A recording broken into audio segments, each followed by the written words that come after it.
बिस्मिल्लाहिर्रहमानिर्रहीम अस्सलाम वालेकुम। ब्लेंडर में हम एनिमेशन को देखते हैं, उसके लिए हम ये डिफ़ॉल्ट सीन ही यूज़ करेंगे। एनिमेशन के लिए हम जाएंगे एनिमेशन वर्कस्पेस पे और जैसे ही हम इस पे जाएंगे तो हमारे पास विंडोज़ कुछ रीअरेंज होंगी और ये हमारे पास 3D व्यू पोर्ट है, लेकिन कैमरा व्यू हमें दे रहा है। ये हमारा 3D व्यू पोर्ट है जिसमें पर्सपेक्टिव व्यू है हमारे पास, ये है हमारे पास डूब शीट और ये है हमारे पास टाइम लाइन। बाकी ये वही आउटलाइनर है और ये प्रॉपर्टीज पैनल है। टोटल हमारे पास 6 विंडोज हैं। एनिमेशन को कंट्रोल करने के लिए हमारे पास जो विंडोज हैं उसमें एक डूब शीट है, टाइमलाइन है और एक और है वो है ग्राफ एडिटर। टाइमलाइन जो है वो बिल्कुल बेसिक है। डूब शीट जो है मैं फिलहाल ऑफ करता हूँ, राइट क्लिक करके ज्वाइन अप।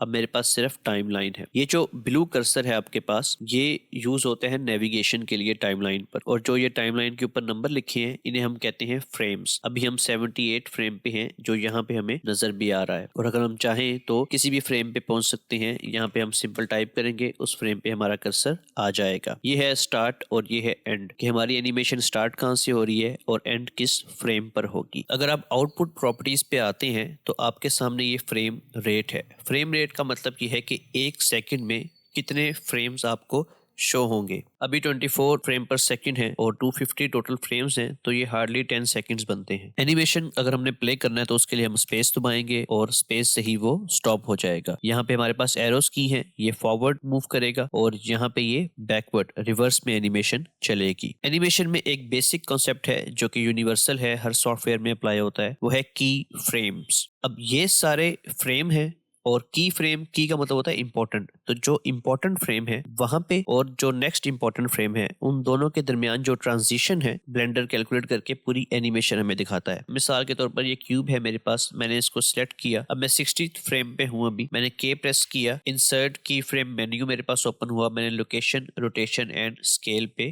क्लिक कर दिया। जैसे ही मैंने यहाँ पे क्लिक किया तो यहाँ पे आपको एक येलो डायमंड नजर आ रहा है। मैंने अपने कर्सर को थोड़ा सा आगे किया, 80th फ्रेम पे आया और जो मेरा क्यूब सिलेक्टेड है जी मैंने प्रेस करके इसको ऊपर की तरफ ले गया और एस से मैंने स्केल कर दिया और आर से मैंने इसको रोटेट कर दिया और फिर मैंने के प्रेस किया और लोकेशन, रोटेशन एंड स्केल। अब ये जो डायमंड शेप हमारे पास अपीयर हुई है ये है हमारा की फ्रेम। एक ये की फ्रेम है और सेकंड ये की फ्रेम है। इसके दरमियान जो ट्रांजिशन है इसे हम कह देते हैं कि ब्लेंडर कैलकुलेट करता है और हमें एनिमेटेड फॉर्म उसकी दिखाता है। स्पेस मैंने किया तो ये मेरे पास एनिमेशन है। एक और चीज के जब हम इसको सिलेक्ट करते हैं तो ये येलो हो जाता है। टाइमलाइन प्रीटी मच वैसे ही काम करते हैं जैसे हम 3D व्यू पोर्ट पे मूवमेंट करते हैं। अगर मैं चाहूं तो इन दोनों की फ्रेम्स को सिलेक्ट करके एस प्रेस करके स्केल कर सकता हूं। और अभी ये देख रहे हैं आप कि जो इसका पिवट पॉइंट है वो ये कर्सर है। अगर मैं इस कर्सर को मिडल पे लेके आता हूँ, दोनों को हम बॉक्स सिलेक्ट करते हैं, एस से मैंने स्केल किया तो ये दोनों मिडल से जहां पे 3D कर्सर है, अगर ये 3D कर्सर हम बिल्कुल जीरो पे ले आते हैं फिर स्केल करते हैं तो ये आपको नजर आ रहा है कि वो 3D कर्सर के हिसाब से अपने आप को करीब या दूर करते हैं। इसी तरह अगर हम चाहें तो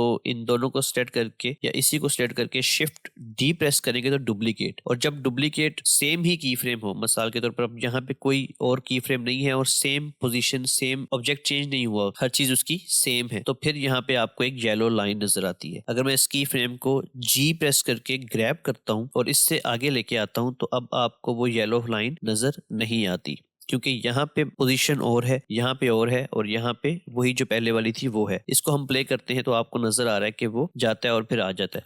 इसी तरह हम अगर चाहते हैं स्पीड स्लो हो तो हम इसका स्केल बढ़ा सकते हैं। अगर हम चाहते हैं कि एनिमेशन जल्दी स्टार्ट हो तो जी प्रेस करके इनको 0 फ्रेम पे लेके आ सकते हैं, और अगर हम चाहते हैं कि ये फास्ट हो जाए एनिमेशन तो हम इसको स्केल डाउन भी कर सकते हैं। एक मेन जो फीचर है ब्लेंडर के अंदर वो ये है कि आप किसी भी प्रॉपर्टी को एनिमेट कर सकते हैं। मिसाल के तौर पर ये ऑब्जेक्ट प्रॉपर्टीज आप देख रहे हैं और यहाँ पर हमारे पास लोकेशन, रोटेशन एंड स्केल है। जिस जिस वैल्यू के साथ ये डॉट आपको नजर आ रहा है इसका मतलब ये है कि हम उसे एनिमेट कर सकते हैं। हमें के प्रेस करने की जरूरत नहीं है। ऑब्जेक्ट को सेलेक्ट करके लोकेशन पे, एक्स एक्सिस पे, वाई एक्सिस पे या जी एक्सिस पे, तीनों पे एक साथ या सिर्फ एक्स एक्सिस पे हमने लगाया और यहाँ से कर्सर को हमने थोड़ा फ्रेम 70 फ्रेम पे आए और यहाँ से हम इसको ले आए एक्स एक्सिस के ऊपर और फिर दोबारा से हमने इस डॉट को क्लिक कर दिया। अब येलो होने का मतलब ये है कि यहाँ पे की फ्रेम अप्लाई हो गया है, यहाँ पे भी की फ्रेम अप्लाई हो गया है और यहाँ से हमें स्पेस प्रेस किया तो एनिमेशन ट्रांजिशन हमें शो हो रही है। इसी तरह आप किसी भी प्रॉपर्टी को, यहाँ तक के अगर आप कलर्स को देखें, यहाँ पे हम आते हैं तो ये बेस कलर है, इसके साथ भी हमें डॉट नजर आ रहा है, तो हम कलर भी एनिमेट कर सकते हैं। अभी ये व्हाइट है,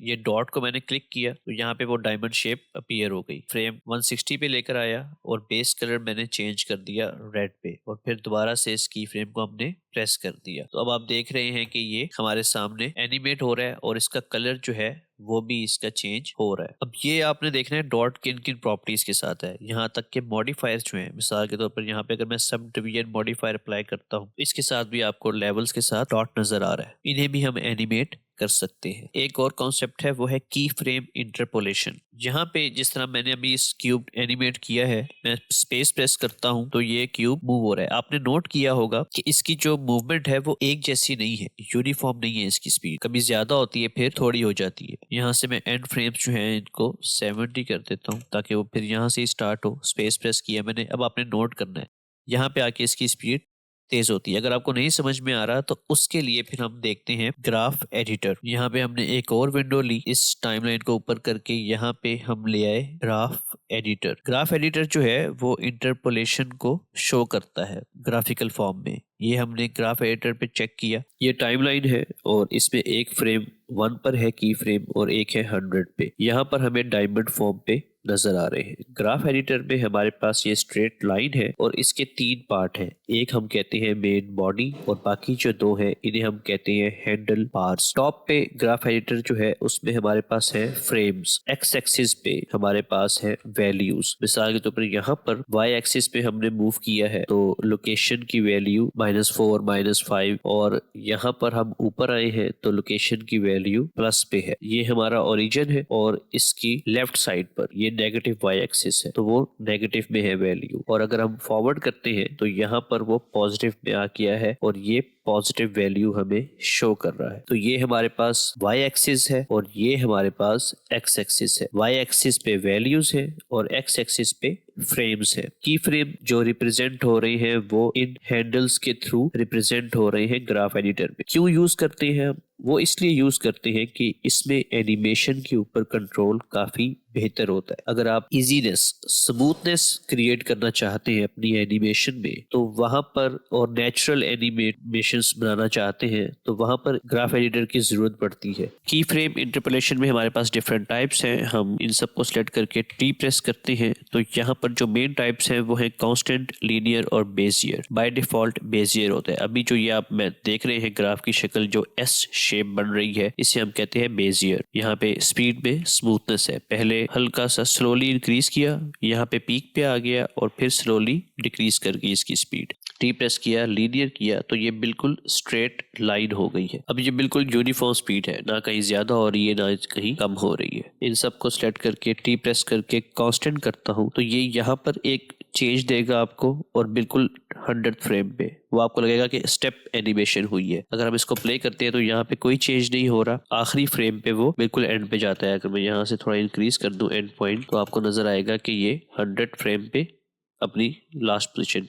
तो इसमें सिर्फ की फ्रेम्स नजर आते हैं। तो इसकी डिफरेंट टाइप्स है। मेन जो है वो कांस्टेंट है, लीनियर है और बेजियर है। और उसमें भी अगर हम चाहें तो अगर इस हैंडल की टाइप हम चेंज करना चाहते हैं तो राइट क्लिक करके हैंडल टाइप, वी इसका शॉर्टकट है। इसमें यह है कि अगर मैं इस हैंडल लेफ्ट हैंड साइड को रोटेट करता हूं तो राइट हैंड साइड भी उसके साथ इफेक्ट करती है। और अगर मैं राइट क्लिक करके हैंडल टाइप फ्री कर दूं तो अब अगर मैं लेफ्ट हैंड साइड को रोटेट कर रहा हूं तो राइट हैंड साइड रोटेट नहीं कर रही। और यहाँ पे डिफरेंट हैंडल टाइप्स हैं। बाय डिफॉल्ट ऑटो क्लैम्प होता है और इसमें ओवरशूट को रोकता है वो। बाकी जो है वो आप खुद भी देख सकते हैं। अब कभी कभी ऐसा होता है कि हम चाहते हैं कि जो हमारा कैमरा है वो सर्कुलर मूवमेंट में हमारे ऑब्जेक्ट के बिल्कुल अराउंड मूव करे। सर्कुलर मूवमेंट के लिए आपके ज़हन में आ रहा होगा कि हम अपने ऑब्जेक्ट जो कर्सर है उसे ऑब्जेक्ट के सेंटर में लेके आके यहाँ पे हम 3D कर्सर करते हैं, फिर अपनी जो टाइमलाइन है उस पे एक की फ्रेम दे देते हैं। कैमरा हमने सेलेक्ट किया और यहाँ पे हमने के प्रेस करके खाली रोटेशन करती है, रोटेट करना ना इसको, और थोड़ा सा हम फ्रेम्स आगे लेके आके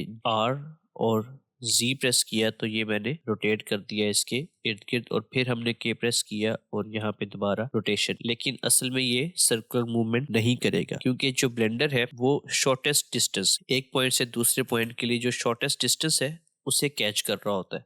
इस वजह से रोटेट नहीं करता उस तरह से। इन की फ्रेम्स को डिलीट करते हैं। सर्कुलर मूवमेंट के लिए शिफ्ट ए प्रेस किया, एम्प्टी पे आए और प्लेन एक्सिस, थोड़ा साइज इसका मैंने इंक्रीज कर लिया, कैमरे को सिलेक्ट किया और ये एम्प्टी को सिलेक्ट किया, कंट्रोल पी, ऑब्जेक्ट की ट्रांसफॉर्म, पेरेंट कर दिया उसको। अब जब मैं इस एम्प्टी को रोटेट करूंगा तो मेरा कैमरा भी रोटेट करेगा। स्पेसिफिक एक्सिस पे और Z प्रेस करता हूँ तो ये Z एक्सिस पे रोटेट कर रहा है मेरा कैमरा। और अब मैं कैमरे को एनिमेट नहीं करूंगा बल्कि इस एम्प्टी को एनिमेट करूंगा। फ्रेम 1 पे आया और यहाँ से हमने K प्रेस करके रोटेशन, और फिर हमने 80 फ्रेम पे आगे -360 और यहाँ से हमने फिर इस डॉट को क्लिक कर दिया। अब जो ये रोटेशन होगी वो सर्कुलर मूवमेंट करेगा। यहाँ पे आप देख भी सकते हैं कि जो आपका कैमरा है वो सर्कुलरली मूव कर रहा है। कैमरे को एज अ सर्कल मूवमेंट देनी है तो उसके लिए हमें एक एम्प्टी लेना पड़ेगा जिसको हम रोटेट करेंगे, पेरेंट कर देंगे कैमरे के साथ, और फिर उस एम्प्टी को हम एनिमेट करेंगे तो कैमरा हमारा खुद ब खुद मूव करेगा। अब फर्ज करें कि आपने एक सीन क्रिएट किया और अब आप उसको रेंडर करना चाहते हैं उस एनिमेशन को। मिसाल के तौर पर मेरे सामने ये सीन है और इसमें हमने इसको अब रेंडर करना है। सबसे पहले हमने देखना है कि हमारी एनिमेशन एंड कहाँ तक हो रही है, हमें कहाँ तक चाहिए अपनी एनिमेशन। इस केस में हमारे पास ये 100 फ्रेम्स है और इसके बाद फिर आगे एनिमेशन कोई भी नहीं है और स्टॉप हो जाती है। तो हम यहाँ पे एंड फ्रेम पे 100 फ्रेम्स कर लेंगे, चाहे तो कुछ ज्यादा कर लें 110। तो इसका ये मतलब है कि 1 फ्रेम से स्टार्ट होगा और 110 फ्रेम पे आके एंड हो जाएगी एनिमेशन। इतने ही फ्रेम्स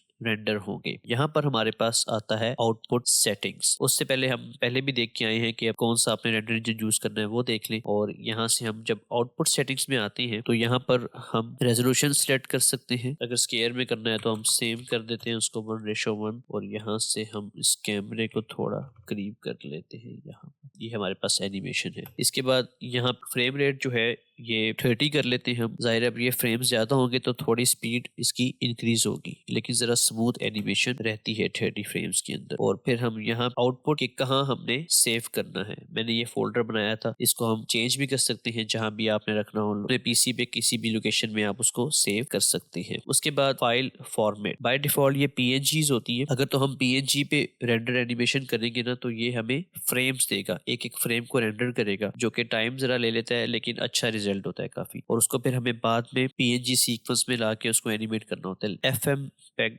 वीडियो, इसे आपने सिलेक्ट करना है। उसके बाद आप यहाँ पर एनकोडिंग पे आके कंटेनर जो है उसे आप कर लें MPEG-4, MP4 एक तरह से। और जो आउटपुट क्वालिटी है आपकी, इसको मैं थोड़ा सा कर्सर बढ़ा दूं, आउटपुट क्वालिटी जो है इसे हम करेंगे परसेप्चुअली लॉसलेस। ये टाइम भी जरा ज्यादा नहीं लेता और अच्छे रिजल्ट देता है आपको। H.264 ठीक है और यहाँ पे ऑडियो हमारे पास है भी नहीं, बाकी सेटिंग्स ठीक है सारी। और यहाँ पे रेंडर पे आके रेंडर एनिमेशन, जब हम रेंडर एनिमेशन करेंगे तो ये एक एक फ्रेम को रेंडर कर रहा है। 110 फ्रेम पे जब आएगा, क्योंकि हमने टोटल 110 रखा है, तो ये फिर एनिमेशन एंड हो जाएगी और हमें फाइनल वीडियो मिल जाएगी। फिर आप अपने उस फोल्डर पे जाके यहाँ पे अपनी फाइनल एनिमेशन देख सकते हैं। अगर आप एम्पेक्ट वीडियो की जगह पे PNGs करते और फिर आप रेंडर और रेंडर एनिमेशन करते तो ये एक एक फ्रेम आपको रेंडर करके देता। 110 पिक्चर्स होती है इसके अंदर, और फिर आप अपने फोल्डर पे जाके देखते हैं तो आपको वो सारी पिक्चर्स नजर आती है। फिर इन पिक्चर्स को हम लेके जाते हैं प्रीमियर पे या आफ्टर इफेक्ट्स पे, तो इमेज सीक्वेंस लेकर आए तो वो उसको